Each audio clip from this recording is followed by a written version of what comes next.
Hello, this is I Do Damage, and welcome back to the channel. In this Torchlight 3 video, I want to talk about the new state of the game. It's week 4 of early access. The link for the state of the game post will be down in the description below. It talks about the biggest highlight and reveals Endgame, Relic changes, and more. I'm excited to talk about it with you in this Torchlight 3 video. Let's go ahead and start, shall we? The big ticket item that everyone's here for is Endgame. I've been waiting to be able to talk about this, and finally we can. It's finally out in the open and officially announced. What the Endgame is, it's the Vizier Dungeon Challenge. We'll talk about it in a little bit of detail here shortly, but let's take a step back and talk about Endgame historically with Torchlight Frontiers into Torchlight 3. All throughout Torchlight Frontiers in the alpha and then into the Torchlight 3 closed beta, the number one question that myself and others were always asking is, what is Endgame? It better not just be mapworks. If you don't know what mapworks are, currently it really is all that's in the endgame right now until we get this update, but they're randomly generated maps that scale to your level. Mapworks are a nice leveling alternative. You get them through contracts and earning fame, but I think what they're going to end up being with Mapworks is kind of like the pre-endgame and to help you level up and get prepared for the dungeon challenge that we're going to talk about. So the Vizier Dungeon Challenge is the endgame mode that they're adding into the game here in about 2 to 3 weeks. That's the scheduled date that they're aiming for. Of course, things could change, but the dungeon challenge is basically an endless dungeon mode with increasing difficulty. It's a way to really push your builds and see how high you can get and how far you can get in this endless dungeon challenge. It is roguelike. It looks like it comes with sets of challenges, and they said it's roguelike, and if you die, you have to start back at the beginning of that challenge. Each challenge, it looks like on the state of the game that you get 3 cards to choose from. If you look at the state of the game image that is right here, on the card they have resistant types, they have perks, they have curses, and you can also get kind of a picture of what type of map it'll be based on the picture, I'm assuming. So if you pick one card, that is one level. So it's not like you can pick multiple cards and then add on all these modifiers or anything like that. Although I think that'd be really cool if you could just do it all in one and make some uber level. I don't know, that's all speculation, but it's an interesting thing to have the cards allow you to pick your elemental type that you want to use for your defenses. So that way you can kind of have different gear sets if you want to. I think what I'll probably do is focus the physical defense the most and then have some other high elemental backups just in case, because it looks like that's going to be a thing in the end game here.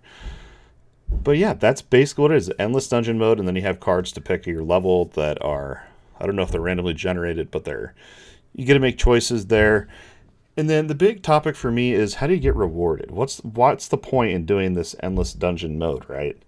So in the state of the game, they say that you get fame, so you can keep doing their contracts, as well as the image. It shows like there's loot on the ground at the end, so I'm assuming it's like other maps that we've seen in the game where you just get loot and fame throughout. I also think that your progress may be displayed somewhere. Hopefully how your level is displayed on your badge. Hopefully once you've leveled up and reached level cap, it'll show your dungeon progress on your badge. I think that'd be a really cool feature. But I don't know if that's enough for me. I think personally, I'd really like to see leaderboards or a way to compete and see how well other people are doing to kind of give me that competitive edge and that feeling to want to keep pushing on. Anyway, that's the new endgame mode and my thoughts on that. Let's go ahead and talk about the next big change that's coming up, and this is Relic changes. I won't give you a whole and massive history lesson on Relics in Torchlight 3, but basically they're an ultimate weapon. They have a kind of a long cooldown, not super long. They have a cooldown on them, and they do an ultimate thing. And there's some big changes, it looks like, coming to Torchlight 3 with these. Instead of them being a thing that you craft and use ember cores and then you can swap them out on your characters, instead it's going to be implemented as a third skill tree, and you pick your relic at character creation. So this really adds a lot of commitment and impact to your choices made at the start of your character. So you're really going to have to try to plan out, do I want to be like a blood mage or like a fire mage or types of things like that, because the relic can really define your class. And also a side note, I've seen a lot of people talking about how ember cores don't drop for them currently, and I'm pretty sure that that's a known bug and is just going to stay that way until the new update, unfortunately.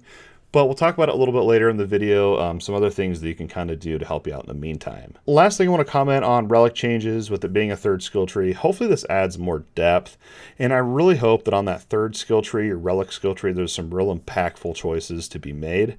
And on top of that, you're going to have to hopefully have more skill points to invest, because before you had 50 points on your relic, right? Because your relic could level up to level 50.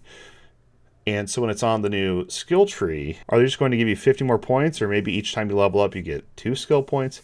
I don't know how that's going to go down, but I definitely hope that we have more there so we can do more with our builds and focus on that class mastery relic change type system.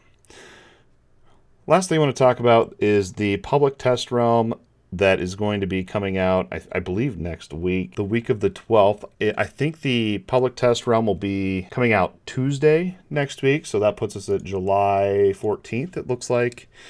Hopefully you guys will be there and testing it out with me.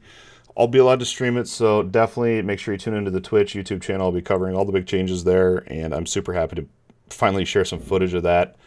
I wish I could have put the footage in this video, but I was so excited to talk about all these changes that I'm just going to be using probably some footage from my awesome forge that I cooked up. So with the public test realm, there's going to be the endgame changes. I don't think the relic changes will be in there until a little bit later on. And also early access and alpha gifts will go out at the end of July.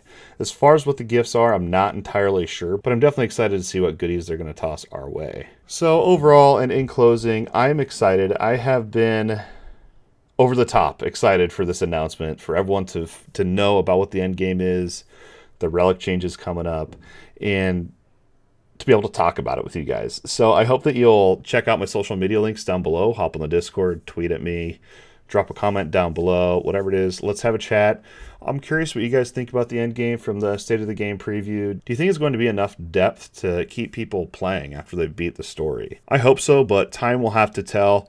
Again, this was just the State of the Game preview with endgame relic changes and PTR updates, and I'm happy to report the news to you guys. So once this update's hit, we'll have more in-depth looks and all that fun stuff ahead. If you enjoyed this video and all the content on the YouTube channel, don't forget to hit that subscribe button, like, comment, share it with all your friends, all that awesome stuff. I can't thank you guys enough for your time and watching this video and just being a part of the Damage Crew community. It means the world to me. As always, thanks for watching, and we'll see you next time.